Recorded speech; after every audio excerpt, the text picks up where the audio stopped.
اتباعه وارنا الباطل باطلا وارزقنا اجتنابه أما بعد. Alhamdulillahirabbil alamin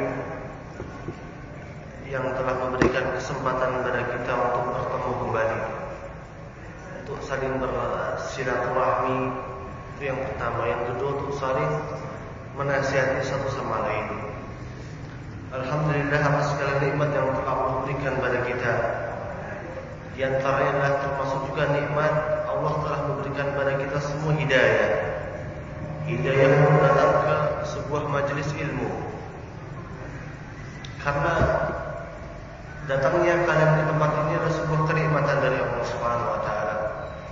Begitu banyak orang-orang di luar sana yang menginginkan hidayah, akan tetapi Allah Subhanahu wa taala tidak memberikan kesempatan kepadanya untuk mendapatkan hidayah. Begitu banyak orang-orang yang telah mendapatkan hidayah dari Allah Subhanahu wa taala, tetapi belum dikasih kesempatan oleh Allah Subhanahu wa taala untuk didekatkan kepada majelis ilmu. Dan alhamdulillah kita semua diberikan kemudahan oleh Allah untuk duduk di majelis ilmu, untuk membersihkan hati kita, untuk kemudian meluruskan amal ibadah kita, supaya kita bisa beribadah secara lebih baik lagi, ala basirah. Melanjutkan materi yang kemarin, yaitu materi tazkiyatun nufus wa tarbiyatuha, karya Dr. Ahmad Farid. Kemarin kita sudah membahas sedikit mengenai pembukaan. Jadi kemarin belum masuk ke pembahasan utama, baru sekitar pembukaan saja. Kita kemarin telah membahas 5 alasan, 5 sebab kenapa kita mempelajari tazkiyatun nufus.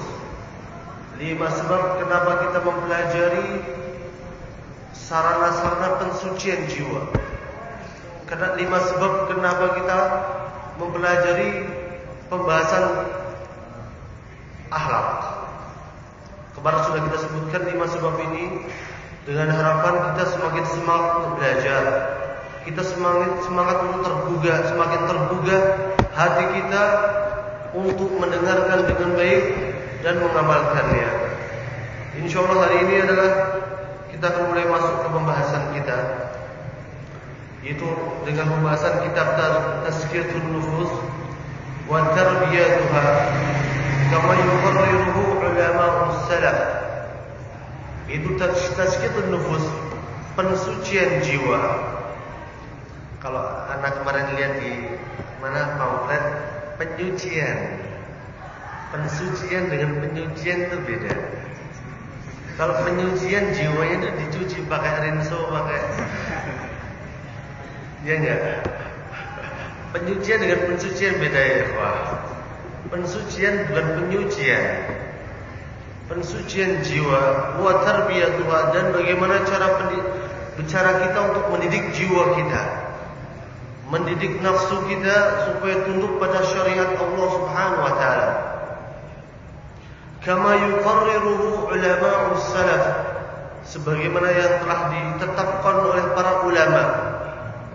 Jadi para ulama telah menetapkan cara-cara mensucikan jiwa kita.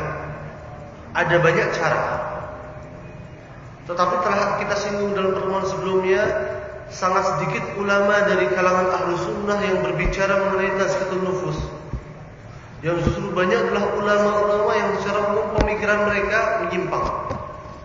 Seperti kemarin telah Anda sebutkan, salah satunya adalah bagaimana Sufyan Ats-Tsauri berguru kepada Amr bin Ubaid Al-Mu'tazili, salah seorang tokoh Al-Mu'tazilah. Amr bin Ubaid terkenal dengan akhlak yang mulia, zuhud, kemudian ibadahnya bagus sekali, bermuamalah juga dengan orang lain juga bisa bermuamalah dengan cara yang sangat indah. Akan tetapi kemudian dia juga sering berbicara mengenai tazkiyatun nufus, dan sangat jarang dari ulama ahli sunnah yang berbicara mengenai tazkiyatun nufus. Yang paling banyak seperti kita tahu adalah seperti halnya Imam Ibnu Rajab Al-Hambali, Imam Ibnu Qayyim Al-Jauziyah, kemudian gurunya Imam Ibnu Taimiyah, dan yang gak kalah adalah Imam Abu Hamid Al-Ghazali. Dan kitab ini dikarang oleh Dr. Ahmad Farid yang beliau ringkas dari kitabnya 3 imam ini. Dari kitabnya Ibnul Qayyim Al-Jauziyah, dari kitab-kitabnya Ibnu Rajab Al-Hambali, dan dari kitab-kitabnya Abu Hamid Al-Ghazali. Yang dalam pembukaannya Dr. Ahmad Farid menjelaskan kenapa dia, latar belakang dia kemudian menulis kitab ini. Ada banyak sebab. Salah satunya adalah bahwa kitab yang berbicara mengenai tazkiyatun nufus secara umum itu mujaladnya besar-besar. Jadi bukan kitab tipis-tipis gitu, tapi kitabnya besar-besar. Itu yang pertama. Masalah yang pertama. Jadi hanya bisa diakses oleh orang-orang yang memiliki bekal yang berlebih dalam keilmuan mereka, atau orang-orang yang memiliki semangat yang besar untuk mempelajari syariat ini.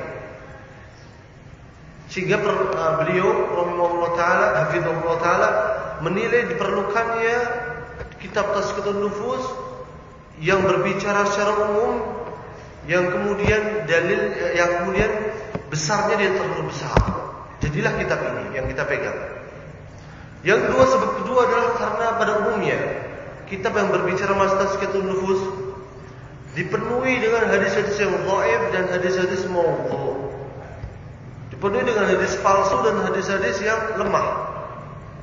Oleh sebab itu dalam kitab ini Dr. Ahmad Farid juga memilih beberapa hadis yang sekiranya bisa dipakai untuk berhujjah dalam masalah ini.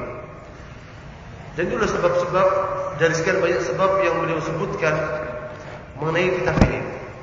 Kemudian secara umum bahwa ada beberapa masalah yang disebut oleh Syekh di sini. Yang masalah pertama adalah mungkin kita akan mempelajari mengenai masalah ikhlas. Bagaimana seseorang mengikhlaskan niatnya karena Allah Subhanahu wa taala. Karena tidak mungkin seseorang bisa mensucikan hatinya tanpa adanya perasaan ikhlas. Dan ikhlas sangat terkait dengan masalah tauhid. Jadi yang namanya pensucian jiwa sangat terkait dengan pembahasan tauhid. Jadi jika tauhid seseorang benar, maka insya Allah akan lebih mudah bagi orang tersebut untuk mensucikan jiwanya. Dan tauhid adalah, pembenaran tauhid adalah salah satu sebab yang paling utama dalam mensucikan jiwa seseorang. Tanpa tauhid yang benar mustahil sebuah jiwa bisa disucikan. Inti dari tazkiyatun nufus, mensucikan jiwa, adalah bagaimana membuat jiwa kita tunduk kepada syariat Allah Subhanahu wa taala. Itu intinya. Tunduk pada apa yang telah ditentukan oleh Allah dan Rasul-Nya. Itulah inti dari tazkiyatun nufus. Ketika kita mendengar Allah berfirman, ketika kita mendengar Rasulullah SAW bersabda, ketika jiwa kita sudah suci, jiwa kita sudah bersih, jiwa kita sudah kita luruskan, akhlak kita sudah kita luruskan, maka dengan mudah kita akan menerimanya. Sam'an wa ta'atan, sami'na wa ta'ana, saya dengar dan saya taat. Karena jiwanya bersih, karena jiwanya telah dibersihkan, diluruskan. Itulah inti dari tazkiyatun nufus ini. Lalu bagaimana mungkin jika tauhidnya tidak benar, jiwanya akan bisa diluruskan? Tidak akan bisa mungkin. Mustahil sekali. Bagaimana mungkin seseorang bisa tunduk pada syariat Allah, tersucikan jiwanya, jika keyakinan dia terhadap Allah Subhanahu wa taala sudah salah? Sudah mustahil. Dia meyakini bahwa di alam semesta ada yang menciptakan selain Allah Subhanahu wa taala. Kemudian belajar tazkiyatun nufus, jiwanya tidak akan pernah bersih. Atau dia meyakini bahwa bolehnya beristighatsah. Ketika kita ditimpa sebuah bencana, kemudian kita meminta agar diangkat bencana tersebut. Bolehnya beristighatsah pada selain Allah. Kemudian dia mempelajari tazkiyatun nufus, tidak akan pernah bisa suci jiwanya. Lalu dia beristi'anah kepada selain Allah, kerjanya beristi'anah pada selain Allah, maka dia tidak akan pernah bisa mensucikan jiwanya selama tauhidnya tidak benar. Maka di sini kemudian muallif menyebutkan pembahasan pertama adalah masalah tauhid, yaitu masalah ikhlas. Dan termasuk dari bagiannya adalah beliau juga menyebutkan beberapa athar, beberapa perkataan dari para ulama mengenai pentingnya ikhlas dalam berbagai aspek kehidupan, baik dalam ibadah kita maupun dalam muamalah. Kemudian setelah berbicara masalah ikhlas, kita juga insyaallah akan berbicara masalah niat. Karena namanya ikhlas dengan niat tidak bisa dipisahkan sama sekali. Karena seorang bisa dikatakan ikhlas saja dengan cara apa? Dari hatinya. Karena ikhlas adalah bagian dari amalul qalb, perbuatannya hati. Begitu juga niat. Niat itu letaknya ada di hati. Jadi saling terkait satu sama lain. Setelah berbicara ikhlas, kita berbicara niat. Setelah berbicara niat, kita berbicara keutamaan ilmu, fadilatul ilmi wa ta'lim. Keutamaan dari ilmu dan keutamaan dari kita mempelajari sebuah ilmu. Karena yang namanya proses tazkiyatun nufus ya ikhwah, itu adalah sebuah proses yang sifatnya seperti kita menaiki sebuah tangga. Tidak bisa kita menaklukkan jiwa kita, tidak bisa kita menaklukkan hati kita, tidak bisa kita menaklukkan jiwa dan raga kita untuk tunduk dalam syariat Allah secara langsung. Tidak akan bisa. Kita harus menaklukkannya sedikit demi sedikit. Dan supaya mudah proses penaklukan tadi, kita harus membekali jiwa kita, membekali diri kita dengan ilmu. Tidak mungkin kita bisa menaklukkan jiwa kita tanpa ilmu. Kalau kita mau menaklukkan, misalnya ada perang nih. Ada perang misalnya, orang mau menaklukkan musuhnya, butuh ilmu tidak? Butuh ilmu. Butuh ilmu mengenai strategi perang. Butuh ilmu mengenai keadaan dari lawan yang akan kita hadapi. Itu penting. Dan berbagai macam hal yang harus kita ketahui. Kalau kita melawan orang lain butuh ilmu, gimana kita melawan diri sendiri? Kita juga butuh ilmu. Oleh sebab itu perlunya kita belajar dan terus belajar. Belajar tanpa ada batas waktu dan tanpa ada batas usia. Minal mahdi ilallah. Dari kita dari buayan sampai kita masuk ke dalam liang kubur, tidak akan pernah berhenti. Fadilatul ilmi wa ta'lim. Keutamaan dari ilmu dan keutamaan dari orang mempelajari sebuah ilmu. Kemudian setelah itu kita insyaallah akan masuk ke anwa'ul qulub wa aqsamihi. Macam-macam hati dan jenis-jenisnya. Sungguhnya hati manusia ada macam-macamnya. Dan bagaimana bermuamalah dengan macam-macam hati itu akan kita bahas nanti. Kemudian kita juga membahas insyaallah mengenai alamatul maradil qalbi wa sihhati. Kemudian ada tanda-tanda bahwa hati kita sakit. Selama ini kita mungkin merasa bahwa hati kita sehat, tapi pada hakikatnya sakit. Kenapa? Karena kita tidak memahami tanda-tandanya. Allah Subhanahu wa taala menjadikan sesuatu ada tanda-tandanya. Sampai kemudian ketika masuk sholat misalnya ada tanda-tandanya tidak? Ada. Masuk sholat zuhur dengan tanda bahwa matahari telah mencapai kabidus sama, telah tepat tadi di atas kepala kita. Kemudian masuk waktu sholat maghrib ketika bulatan matahari telah benar-benar tenggelam ke ufuk. Allah Subhanahu wa taala menjadikan sesuatu ada alamatnya, ada tanda-tandanya. Termasuk Allah telah menjadikan hati yang sakit ada tanda-tandanya. Allah menjadikan sebuah hati yang sehat ada tanda-tandanya. Insyaallah kita akan mempelajarinya. Kemudian kita juga mempelajari mengenai asbabul maradil qulub, sebab-sebab sakitnya hati. Ada banyak sebab yang menjadikan hati kita sakit. Apa saja? Ada waktunya. Ada juga sumumul qalbi al-arba'ah. Ada racun-racun hati, 4 racun hati yang harus kita jauhi. Dan ada banyak sekali masalah yang akan kita hadapi nantinya, yang akan kita dapatkan di pembahasan dalam kitab ini. Insyaallah. Semoga Allah Subhanahu wa taala memberikan taufik dan hidayahnya untuk bisa menyelesaikan kitab ini. Amin ya rabbal alamin. Sungguhnya tidak ada kekuatan, tidak ada daya kecuali atas taufik dan hidayah dari Allah Subhanahu wa taala. Baik, kita langsung masuk ke pembahasan yang pertama. Itu pembahasan masalah ikhlas. Tazkiyatun nufus, pensucian jiwa sangat terkait dengan masalah ikhlas. Seperti yang telah saya sebutkan di depan tadi. Karena tazkiyatun nufus sangat terkait dengan masalah tauhid dan ikhlas. Karena ikhlas dikatakan oleh para ulama, para ahli bahasa. Ikhlas dalam bahasa Arab tersusun dari 3 komponen utama. Dari huruf kha, huruf lam, dan huruf sha.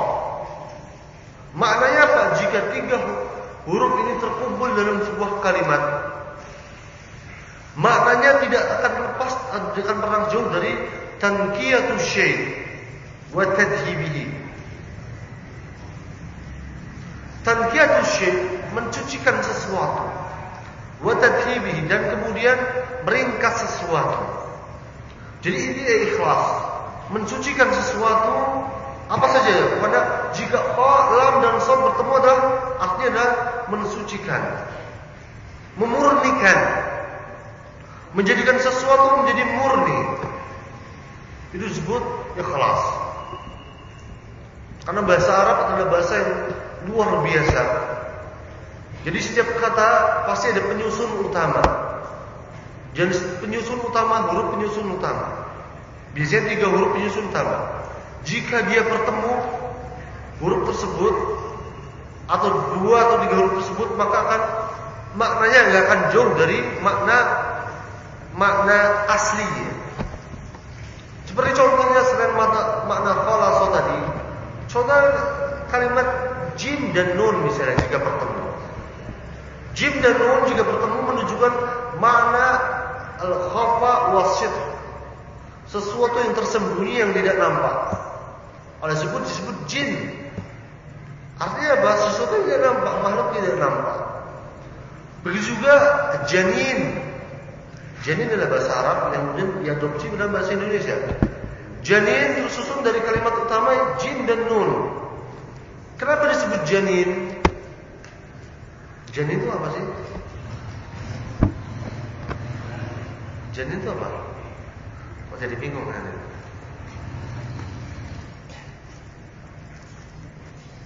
Janin yang ada di dalam perut seorang wanita hamil.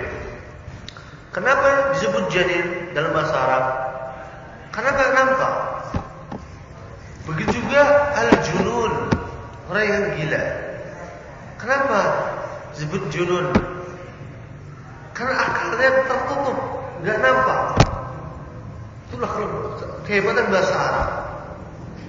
Begitu kalimat shin, ra, dan kaf yang membentuk kalimat syirk. Ketika kita menjadikan sesembahan selain Allah, menduakan Allah Subhanahu wa taala. Karena kalimat shin, ra, dan kaf menunjukkan didul witr, sesuatu yang lawan dari sesuatu yang witr. Maka disebut syirk. Atau disebut al-musyarakah. Jadi ketika seorang ada seseorang bekerja sama satu sama lain disebut musyarakah. Ada disebut syarikah, perusahaan. Kenapa perusahaan? Pada umumnya dibentuk dari banyak individu. Jadi bukan oleh satu orang saja. Dan banyak sekali buktinya. Kembali ke masalah ikhlas. Di sini mu'alif menyebutkan dengan beberapa banyak sekali. Anda nggak akan membaca kata per kata, akan tapi secara umum saja. Karena target Anda satu hari adalah satu pembahasan. Insyaallah kita akan selesaikan materi ikhlas. Ikhlas apa yang pertama? Masalah pertama. Anda bagi menjadi beberapa masalah. Pembahasan masalah ikhlas ada beberapa masalah dalamnya. Masalah pertama adalah ta'riful ikhlas. Makna dari ikhlas itu apa sih? Di sini muallif hafizahullah taala menyebutkan beberapa definisi dari kalimat ikhlas. Yang pertama adalah kata muallif, al-ikhlasu huwa tajridu qasdi taqarrubi ila Allah azza wa jalla an jami'i syawa'ib. Itu mensucikan qasd di taqarrub. Yang mensucikan atau kemudian ketika seseorang memiliki sebuah qasd, sebuah keinginan, sebuah niat untuk taqarrub, mendekatkan diri pada Allah Subhanahu wa taala, dia melepaskan niatnya tadi dari selain Allah Subhanahu wa taala, dari segala bentuk kekotoran-kekotoran. Terkadang kita sholat, orang sholat karena Allah Subhanahu wa taala, dan tentunya orang sholat tujuannya adalah karena ingin mendekatkan diri pada Allah Subhanahu wa taala. Akan tetapi terkadang diri kita memasukkan sesuatu yang merusak niat kita, merusak keikhlasan kita. Mungkin enggak? Sangat mungkin. Misalnya kita sholat, rakaat pertama Masya Allah ikhlas, masuk rakaat kedua calon mertua datang, sholat di sebelah kita. Sholat yang pertama tadi 1 rakaat kita jadiin 2 rakaat, rakaat kedua rakaat pertama jadiin 2 menit, cepat banget. Rakaat kedua karena ada calon mertua duduk sebelah kita, sholatnya rakaat kedua jadi 10 menit, bacaannya panjang banget. Artinya apa? Memasukkan kotoran ke dalam diri kita. Yang tadinya itu sebuah amal ibadah, lalu kita masukkan pada orang, kemudian tidak masukkan sesuatu yang mengotori diri kita, itulah meniadakan keikhlasan kita. Oleh sebab itu yang dimaksud dengan ikhlas adalah tajrid qasdi taqarrubi ila Allah an jami'i syawa'ib. Kita melepaskan segala niat yang kita tujukan kepada Allah Subhanahu wa taala dari segala bentuk kotoran-kotoran. Baik yang berupa riya, baik yang berupa sum'ah. Karena sum'ah kotoran tadi akan sedikit atau banyak akan mengotori jiwa kita. Oleh sebab itu yang pertama dibahas adalah masalah ikhlas dan ikhlas. Atau yang mengatakan di sini huwa ifradullah azza wa jalla bil qasdi fi ta'ah. Jadi kita ifradullah menjadikan Allah Subhanahu wa taala, mentauhidkan Allah Subhanahu wa taala bil qasdi, dengan niat kita fi ta'at, dalam amalan ketaatan kita. Artinya apa? Ketika kita beramal menjalankan ketaatan jalan Allah, kita niatkan ya untuk Allah Subhanahu wa taala. Itu adalah ikhlas. Atau kata Syekh di sini, wa nisyanu ru'yatul khalqi bidawamin nazar ila al-khaliq. Kita ketika berbuat atau beribadah atau apa saja berbuat baik, kita lupakan pandangan masyarakat dan kita mengharapkan keriduan dan pandangan dari Allah Subhanahu wa taala saja. Karena terkadang kita melakukan sesuatu karena bukan karena Allah Subhanahu wa taala. Misalnya orang sedekah 500. Habis sedekah 500, contohnya lagi nih, calon mertua aja lagi ya, belum pada nikah. Calon mertua datang nih, udah keluarin aja 10.000, kasih fakir miskin. Terkadang karena sebab itu. Yang pertama adalah ikhlas, maka Allah akan menerimanya. Yang kedua, walaupun besar, karena tidak ikhlas, maka Allah tidak akan menerimanya. Dan hanya Allah Subhanahu wa taala akan menjadikannya amalan-amalannya sebagai haba'an mansura. Bagaimana debu yang berdebangan, tidak ada berguna sama sekali. Itulah beberapa definisi dari ikhlas yang disebutkan oleh mu'allif. Itu masalah pertama. Masalah kedua, mu'allif menyebutkan mengenai ahamiyatul ikhlas. Arti penting dari ikhlas itu sendiri. Apa sih arti penting dari ikhlas? Ketika diamalkan oleh seorang manusia, ketika ikhlas tersebut diamalkan oleh seorang hamba, pentingnya di mana? dia menanamkan sebuah keikhlasan dalam dirinya. Ada banyak aspek pentingnya. Yang pertama adalah al-ikhlasu syartu liqabulil amal salih al-muwafiq li sunnati Rasulillah sallallahu alaihi wasallam. Ikhlas adalah syartun liqabulil amal salih. Amalan kita tidak akan pernah diterima kecuali dengan ikhlas, ya Allah. Amalan kita tidak akan pernah diterima kecuali dengan ikhlas. Karena amal kita diterima rukunnya dua. Itu yang pertama adalah ikhlas, yang kedua adalah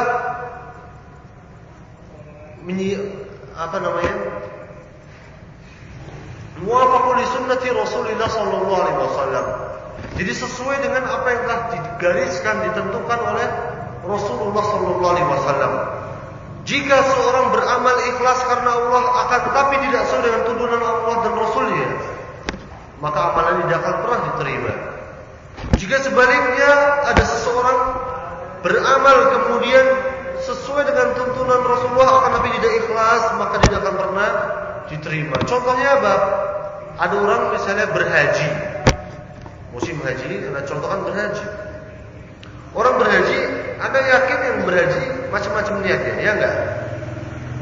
Dan niat yang paling banyak adalah yang mungkin mencari gelar haji. Karena ini anak alami sendiri. Ketika beberapa tahun yang lalu pernah jadi pembimbing haji di Madinah. Ketika di Mekah ada seorang ibu tua. Ada beberapa rombongan. Kemudian kan kasihan ibu-ibu ya, udah tua. Ditanya, Bu, udah tawafnya udah 7 kali belum? Kan tawaf adalah salah satu rukun dari haji. Tawaf al-ifadah. Tanpa tawaf haji yang nggak sah.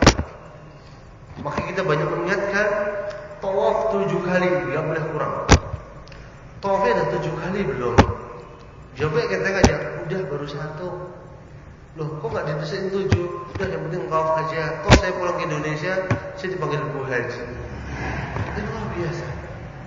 Jadi walaupun dia tawaf sesuai dengan tuntunan Allah dan Rasulnya, akan tapi kalau tidak ikhlas, ya ikhwah, tidak akan pernah diterima oleh Allah Subhanahu wa taala. Sebaliknya, jika dia ikhlas melakukan sebuah perbuatan akan tapi tidak sesuai dengan tuntunan Allah dan Rasulnya, maka tidak akan pernah diterima. Contohnya misalnya, waliyadzubillah, ada seorang wanita hamil di luar nikah. Ada apa enggak kira-kira? Banyak.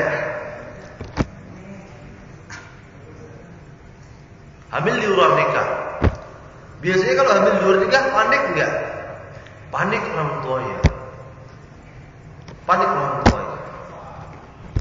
Yang menghamili kabur. Si wanitanya cemas, orang tuanya gundah gulana. Kemudian datang pahlawan kesiangan. Bapak, Ibu, karena saya dulu sempat naksir sama putri Bapak. Berhubung sekarang hamil, yang menghamili pergi entah kemana. Saya ikhlas seikhlas-ikhlasnya menikahi putri Bapak. Gimana kira-kira? Walaupun dia ikhlas seikhlas-ikhlasnya, kemudian diuji dengan lie detector misalnya, penguji benar dia bohong apa enggak, ternyata benar. Dan ada piagamnya di atas materai bahwa saya ikhlasnya. Tapi kalau tidak sesuai tuntunan Allah dan Rasulnya, kira-kira diterima tidak? Tidak. Bahkan pernikahannya adalah pernikahan yang batil. Kenapa? Karena pernikahan yang dilakukan ketika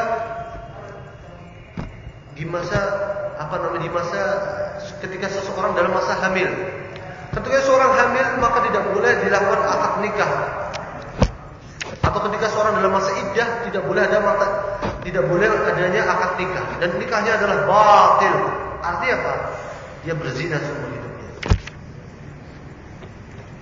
Jadi dua syarat ini harus ada. Ikhlas dan mutaba'ah. Kita ikhlas mengikhlaskan niat kita karena Allah dan mutaba'ah, mengikuti sunnah Rasulullah sallallahu alaihi wasallam, maka amal kita bisa terima. Oleh sebab itu ketika Allah Subhanahu wa taala menurunkan sebuah ayat, "Alladzi khalaqal mauta wal hayata liyabluwakum ayyukum ahsanu amala." Dan Allah Subhanahu wa taala menciptakan hidup dan mati dengan sebuah tujuan, ikhwah. Liyabluwakum ayyukum ahsanu amala, untuk menguji kalian. Siapa di antara kalian yang paling benar amalannya, yang paling baik amalannya. Lalu Syekhul Islam Fudail bin Iyad Al-Khurasani, mungkin kita tahu Fudail bin Iyad, seorang tabi'in yang dia adalah mantan perampok, mantan maling, mantan perampok, mantan gorong dan sebagainya. Akan tapi Allah memberikan hidayah pada dirinya, berikan hidayah dan menjadikannya seorang ulama. Bahkan Imam Az-Zahabi dalam syiarnya mensifati dia sebagai Syekhul Islam Abu Ali Fudail bin Iyad Al-Khurasani. Bayangkan, dari maling perampok jadi seorang Syekhul Islam. Menafsirkan ayat ini, "Alladzi khalaqal mauta wal hayata liyabluwakum ayyukum ahsanu amala", ay akhlasuhu wa aswabuhu. Artinya Allah menciptakan hidup dan mati untuk menguji di antara kalian siapa yang paling baik, siapa yang paling benar amalannya. Apa maksudnya? Fudail mengatakan yang paling baik amalannya adalah akhlasuhu wa aswabuhu. Akhlasu, amalan yang paling ikhlas, wa aswabuhu, dan amalan yang paling benar. Innal amala idza kana khalisan wa lam yakun shawaban lam yaqbal. Bahwa sebuah amalan jika dilaksanakan dengan ikhlas, seikhlas-ikhlasnya, akan tapi lam yakun shawaban, akan tapi tidak dilakukan dengan cara yang benar. Seperti contoh tadi, orang lagi hamil dia nikahin, ikhlas. Tapi kalau tidak benar, lam yaqbal, maka Allah tidak akan pernah menerimanya. Wa innal amala idza kana shawaban wa lam yakun khalisan lam yaqbal. Dan jika sebuah amalan jika dilakukan dengan shawab, sesuai dengan tuntunan Allah dan Rasulnya, akan tetapi tidak dengan ikhlas, maka Allah tidak akan menerimanya. Hatta yakunu shawaban wa khalisan, sampai amalan tersebut menjadi shawab, jadi benar sesuai dengan tuntunan Allah dan Rasulnya, dan menjadi khalis, jadi ikhlas karena Allah Subhanahu wa taala. Sebelum kemudian Fudail membaca akhir dari surat Al-Kahf. Surat Al-Kahf bunyinya gimana? Faman kana yarju liqa'a rabbih falyamal 'amalan shalihan wa la yusyrik bi'ibadati rabbih ahada. Barang siapa yang Masya Allah di sini aja deh, pegel banget deh. Tahu apa namanya? Mengacaukan pasien-pasien. Karena ternyata anak kuliah dengan anak SMA nggak jauh beda. Karena kalau anak ngajar di aliyah di SMA kayak gitu, ada yang pijet-pijetan lah adanya. Allahumma shalli ala nabiyyina Muhammad. Baik. Lanjut. Baik, sampai mana tadi?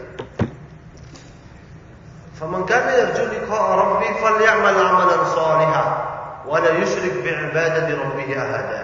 Barang siapa yang mengharapkan pertemuan dengan Allah Subhanahu wa taala, falyamal 'amalan shalihan, maka dia harus beramal amalan yang saleh. Amalan yang saleh gimana artinya? Amalan yang sesuai dengan tuntunan Allah dan Rasulnya. Yang pertama, wala yusyrik bi'ibadati rabbih ahada, dan dia tidak mensekutukan Allah dengan apapun juga. Dia pertama. Arti penting dari ikhlas disebut oleh mu'alif di sini adalah wal ikhlasu syartu li qabulil amal salih. Ikhlas adalah syarat diterima sebuah amal. Termasuk dari tazkiyatun nufus. Seseorang mensucikan jiwanya itu sebuah ibadah, bukan? Ibadah. Ketika seseorang mensucikan jiwanya adalah sebuah ibadah yang kuat. Termasuk seseorang menjalani tahap-tahap dalam mensucikan jiwanya. Seorang ketika mensucikan jiwanya, dia harus melalui beberapa tahap. Kita akan membahasnya. Seseorang mempelajari ilmu bagaimana mensucikan jiwa adalah sebuah ibadah. Dan sebelum kita melangkah jauh dalam pembahasan tazkiyatun nufus, maka tanamkanlah ikhlas ini dalam diri kita. Kita belajar tazkiyatun nufus bukan sekedar thaqafah, bukan sekedar ilmu pengetahuan.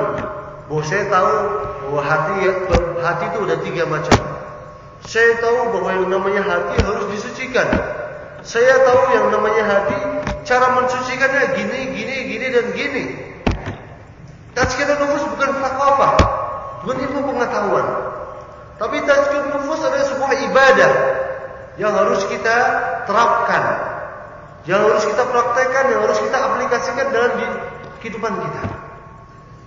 Barang siapa yang ikhlas mempelajari tazkiyatun nufus ini, karena kita belajar tazkiyatun nufus, oleh sebab itu anak kaitkan dengan tazkiyatun nufus.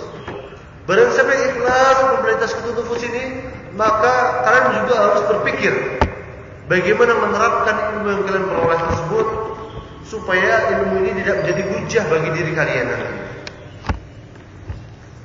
Karena ikhlas adalah yang pertama syarat diterima sebuah amalan.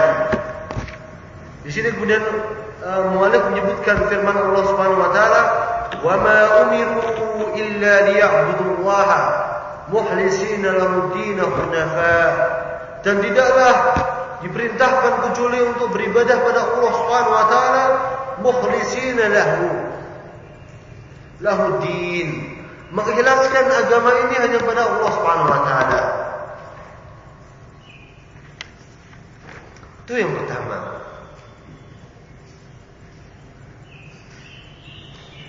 Yang kedua, arti penting dari ikhlas adalah bahwa perasaan ikhlas ya ikhwah bisa memperbaiki hati kita. Di sini muallif menyebutkan banyak dalil dari Quran dan dari Sunnah. Ana yang akan membacanya dalilnya satu dua dalil saja. Sisanya bisa kalian baca sendiri, insyaallah subhanahu wa ta'ala. Baik, sebab arti penting ikhlas yang kedua adalah sesungguhnya ketika seseorang mengikhlaskan dirinya, mengikhlaskan niatnya pada Allah Subhanahu wa taala, menyerahkan dirinya pada Allah Subhanahu wa taala, sungguhnya hal tersebut bisa memperbaiki hatinya. Baik tidaknya hati kita tergantung bagaimana kita menjaga keikhlasan kita pada Allah Subhanahu wa taala. Bersih tidaknya hati kita tergantung dari bagaimana kita menjaga perasaan ikhlas dalam diri kita. Itu yang pertama. Itu yang kedua. Bahwa perasaan ikhlas menyebabkan seseorang menjadi bersih hatinya. Dan tidak ada perasaan kedengkian orang lain pada dirinya. Hati yang menjadi bersih, seorang menghilangkan kedengkian, sehingga ketika hatinya menjadi bersih, orang lain akan kemudian ketika seorang sungguhnya yang namanya ikhlas itu ada akarnya. Perbuatan kita ada akarnya. Baik, kita melakukan perbuatan baik itu ada akarnya, ada efeknya, ada dampaknya. Pasti. Kita melakukan perbuatan jelek, besar atau kecil, banyak atau dikit, pasti ada akarnya, ada efeknya. Termasuk dari ikhlas.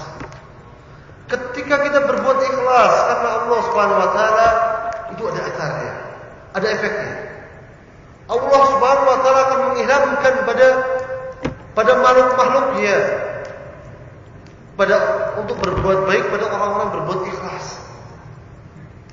Bagi contohnya, kita bisa mencontohkan adalah banyak sekali contohnya. Sebagai contohnya adalah bagaimana kemudian kitab yang dikarang oleh Imam Nawawi, kitab Riyadhus Shalihin. Bagaimana juga kitab Arba'in An-Nawawiyah.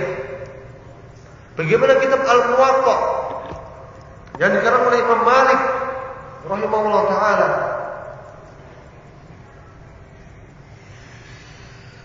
Bagaimana dengan kitab Muwatta Imam Malik? Padahal ketika sebelum Imam Malik menulis kitab Muwatta, ada banyak kitab yang bernama Muwatta yang tersebar di kalangan umat. Akan tapi kenapa kitab Imam Malik yang ditulis mutaakhir, yang ditulis setelah ditulisnya sekian banyak kitab Muwatta yang diterima oleh banyak masyarakat? Di situ banyak kitab-kitab hadis. Akan tetapi kenapa kitab hadisnya Imam Nawawi, kitab Arba'in, kitab Riyadhus Shalihin banyak diterima oleh masyarakat? Kuncinya cuma satu, ikhwah. Ikhlas. Bahwa sebuah amal yang ikhlas, walaupun sedikit, kan tapi Allah Subhanahu wa taala akan menjadikannya amalan tersebut jadi amalan yang sifatnya abadi. Masyarakat akan mudah untuk menerima perbuatannya. Jadi jangan pernah menganggap enteng yang namanya ikhlas. Kita berbuat sesuatu yang kecil dalam masyarakat. Kita hidup di dalam masyarakat dan kita dituntut mempunyai peran dalam masyarakat. Jika kita memberikan sebuah peran kita dalam masyarakat, memberikan sebuah andil dalam masyarakat, walaupun sedikit, tapi ikhlas, maka Allah Subhanahu wa taala akan mengilhamkan kepada orang banyak, kepada banyak orang untuk bisa menerima apa yang kalian sampaikan, apa yang kalian utarakan, walaupun pada hakikatnya yang kalian utarakan adalah sesuatu yang kecil. Akan tapi jika tidak ikhlas, walaupun diutarakan dari sesuatu yang besar, maka masyarakat Allah Subhanahu wa taala juga mengilhamkan pada makhluk yang lainnya, pada manusia, bahwa seorang tersebut bukanlah seorang yang ikhlas. Jadi yang ikhlas ada akarnya, ada efeknya. Dan dengan ikhlas maka seseorang bisa memperbaiki hatinya dan mensucikan hatinya. Itu yang kedua. Yang ketiga adalah arti pentingnya ikhlas adalah bahwa ikhlas adalah sebab bagi seseorang untuk berlepas diri dari godaan syaitan. Kata mu'alif, وَلَا يَتَخَلَّصُ الْعَبْدُ مِنَ الشَّيْطَانِ إِلَّا بِالْإِخْلَاصِ. Dan tidaklah seseorang bisa berlepas diri dari godaan syaitan, berlepas diri dari jeratan syaitan, kecuali dengan mengikhlaskan amal perbuatannya. Kemudian mu'alif menyebutkan sebuah ayat, illa ibadaka minhumul mukhlasin. Itu ayat ini adalah sebuah hikayah yang Allah sebutkan, yang merupakan perkataan dari iblis laknatullah alaih.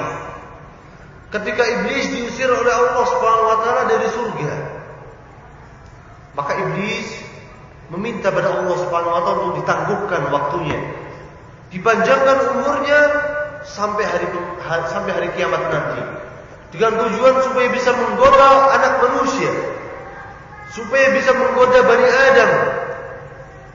Dan iblis mengatakan bahwa iblis akan menggoda Bani Adam kecuali satu golongan, illa ibadaka minhumul mukhlasin, kecuali hamba-hamba Allah yang bersikap ikhlas. Ikhlas karena Allah Subhanahu wa taala.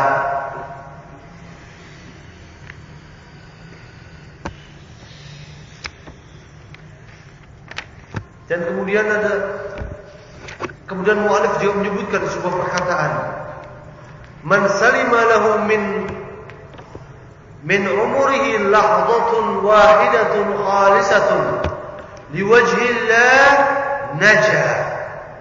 Barang siapa yang salima lahu min umurihi lahdatun wahidah, barang siapa yang dia bisa berbuat ikhlas karena Allah Subhanahu wa taala, lahdatun wahidah, walaupun sesaat saja dalam hidupnya, maka dia akan selamat, najah.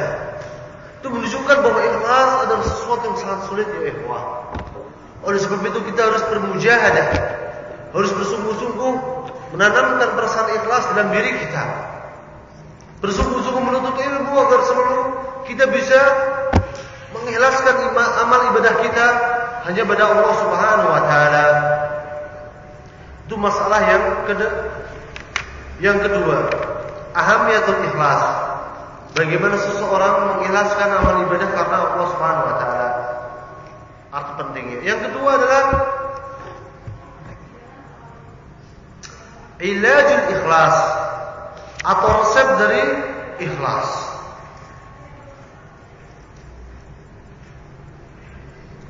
Bagaimana cara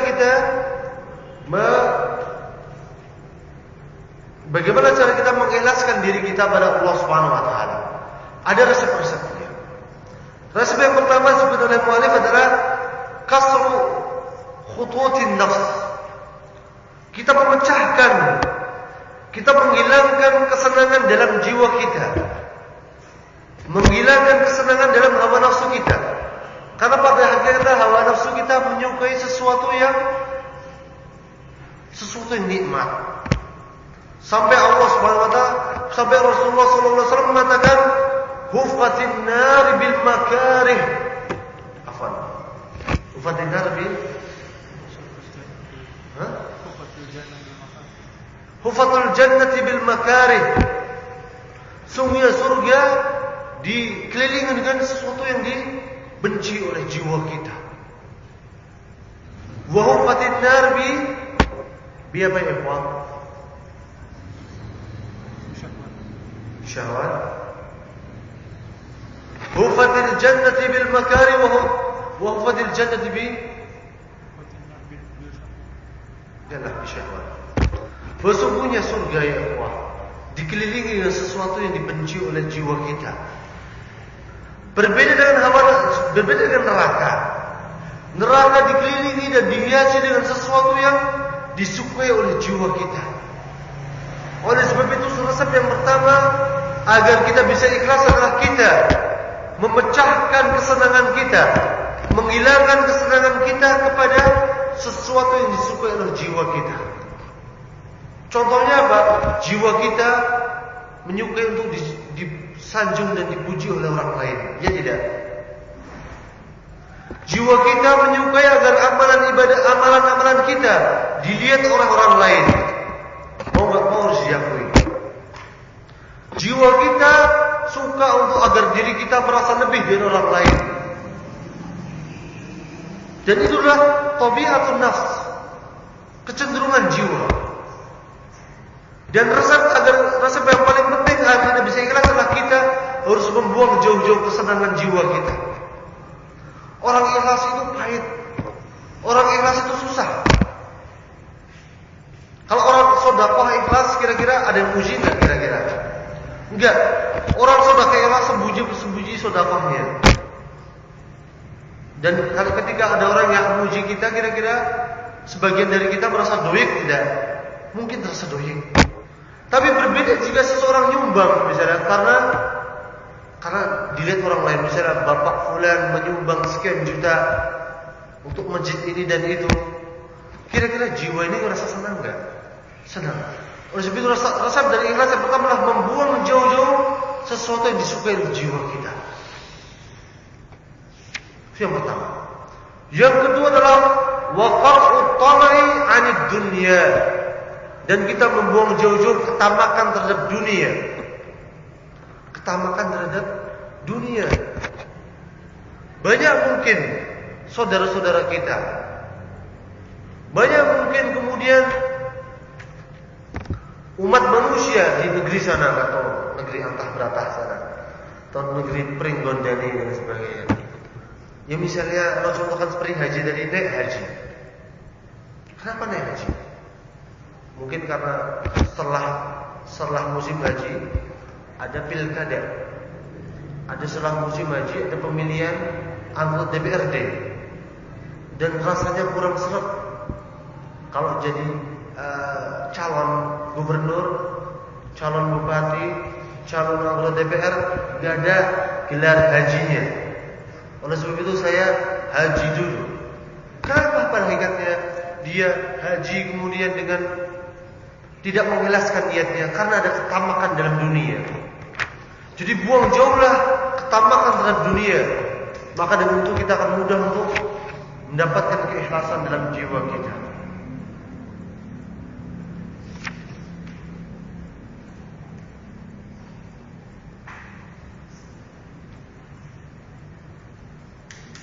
Kemudian Itu sebab kedua. Yang sebab ketiga adalah resep dari ikhlas adalah wa tajarrudu lil akhirah.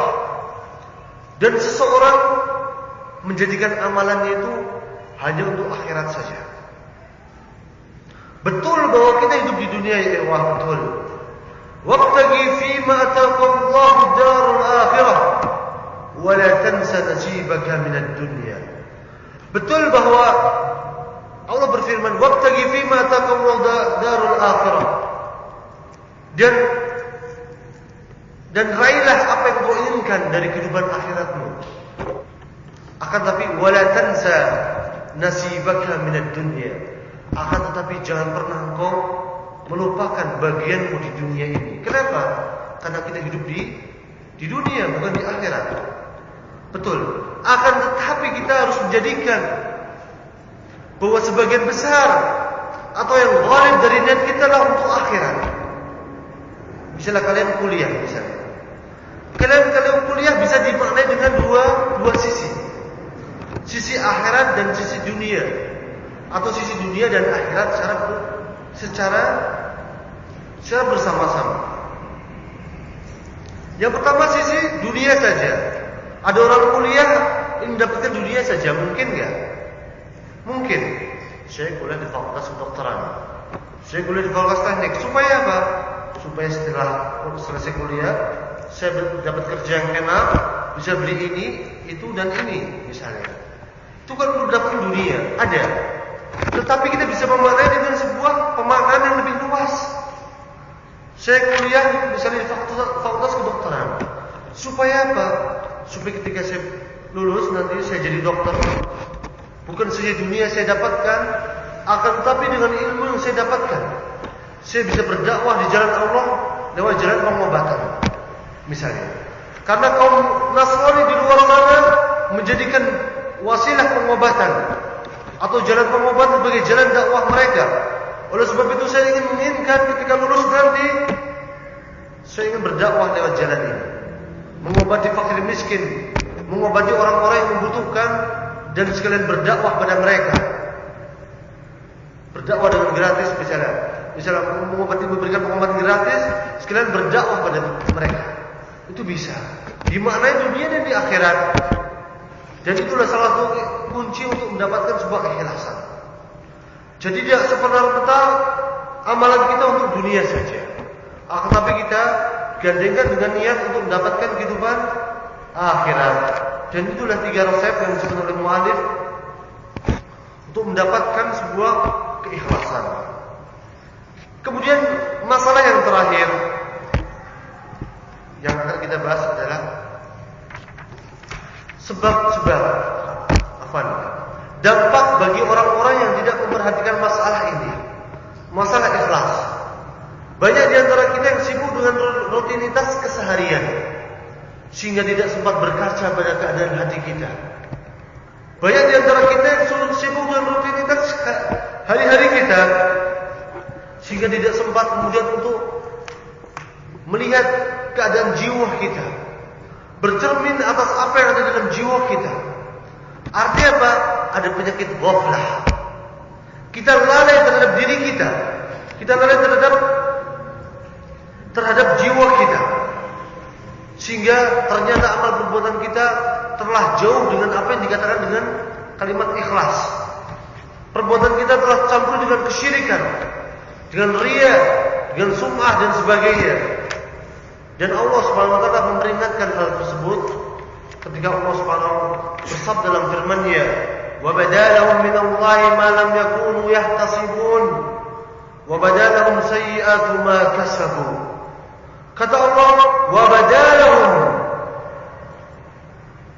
minallahi ma lam yakunu yahtasibun." Dan telah nampak jelas bagi mereka malam yakunu yahtasibun, telah nampak jelas bagi mereka atas apa-apa yang sebelumnya tidak mereka perkirakan. Wa badalahum sayyi'atu ma kasabu, dan telah jelas atas apa yang telah mereka perbuat, bahwa ternyata perbuatan mereka telah jauh dari amal yang namanya ikhlas. Perbuatan mereka telah tercampur dengan riya dan kesyirikan. Kenapa? Karena ghaflah. Mereka lalai. Dan dalam ayat lain Allah berfirman, "Qul hal nunabbi'ukum bil akhsarina a'mala." Apakah aku akan sebutkan kepada kalian, aku jelaskan kepada kalian bi ahsarina a'mala, dengan amalan yang merugi. Alladzina dhalla sa'yuhum fil hayatid dunya. Itu orang-orang yang kemudian dhalla sa'yuhum, yang tersesat jalannya fi hayatid dunya, dalam kehidupan dunia ini, wa hum yahsabuna annahum yuhsinuna sun'a, dan mereka menyangka bahwa mereka telah berbuat yang baik, telah berbuat amalan yang ihsan, amalan yang kemudian ikhlas karena Allah Subhanahu wa taala, tapi tidak pada hakikatnya. Kenapa? Karena mereka ghaflah untuk melihat jiwa mereka, mereka ghaflah untuk melihat hati mereka, dan mereka ghaflah untuk memperbaiki jiwa mereka. Dan itu adalah beberapa masalah dari yang disebut oleh Syekh Hafizahullah Ta'ala. Dan insyaAllah dalam pertemuan selanjutnya kita akan membahas ba'al adari 'ala al-ikhlas, beberapa perkataan dari para ulama mengenai ikhlas, dan kita akan masuk ke hakikatul niyah dalam masalah niat. Mungkin ini yang bisa saya sampaikan. Sallallahu ala nabiyina Muhammad wa ala alihi wa sahbihi bi ihsan ila yaumil din. Assalamualaikum warahmatullahi wabarakatuh.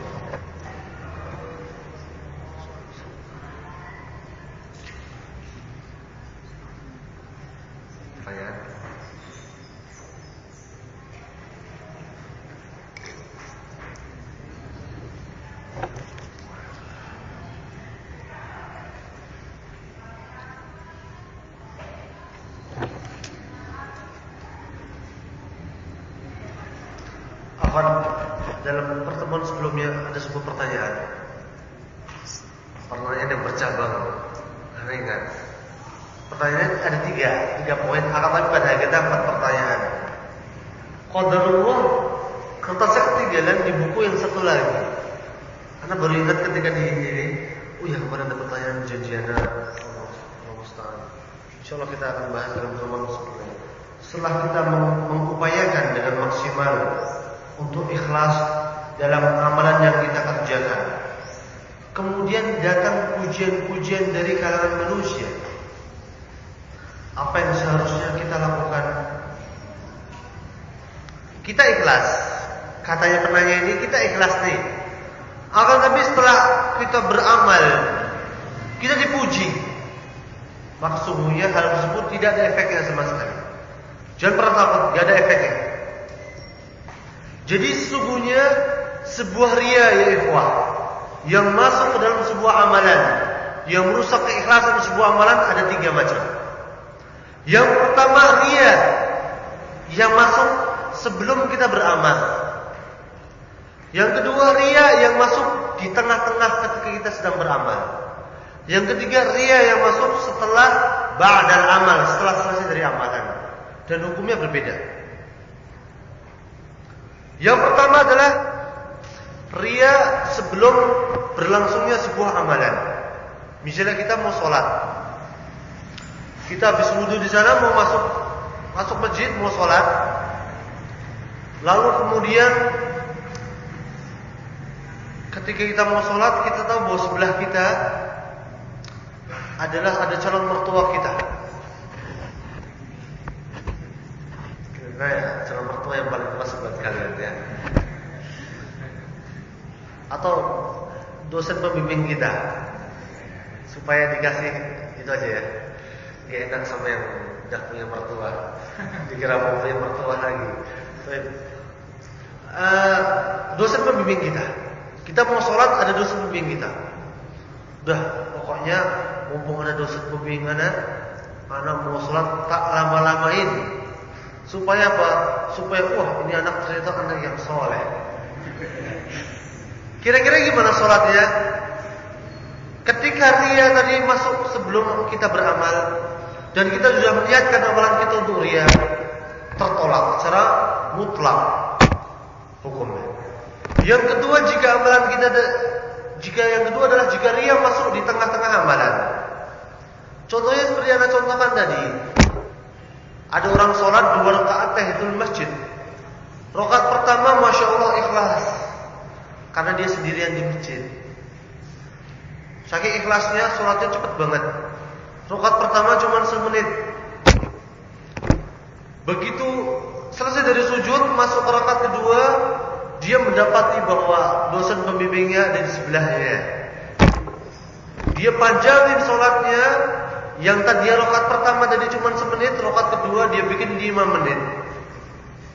Kira-kira rianya masuk di tengah-tengah amalan tidak? Iya, di sini. Di sini hukumnya gimana? Tafsil. Artinya apa? Jika dia berusaha untuk menghilangkan ria tadi, maka sesungguhnya dia diterima amalannya. Akan tetapi jika dia membiarkan ria tadi sampai berakhirnya ibadah tadi, dia membiarkan ria sampai berakhirnya sholatnya dia, maka dia amalan sholat tadi tidak akan pernah diterima oleh Allah Subhanahu wa taala. Atau kita bisa membagi ibadah menjadi dua ya ikhwah. Ibadah yang sifatnya muttasil dan munfasil. Ibadah yang sifatnya muttasil saling terkait satu sama lain, dan ibadah yang sifatnya munfasil yang terpisah. Contoh ibadah yang muttasil gimana, yang terkait satu sama lain? Contoh orang sholat. Orang sholat antara rakaat 1 dan kedua terpisah atau tersambung? Tersambung, tidak bisa dipisahkan. Tidak mungkin Allah akan menerima sebuah sholat yang rakaat pertama diterima, rakaat kedua gak diterima, gak mungkin. Itu sifatnya munfasil,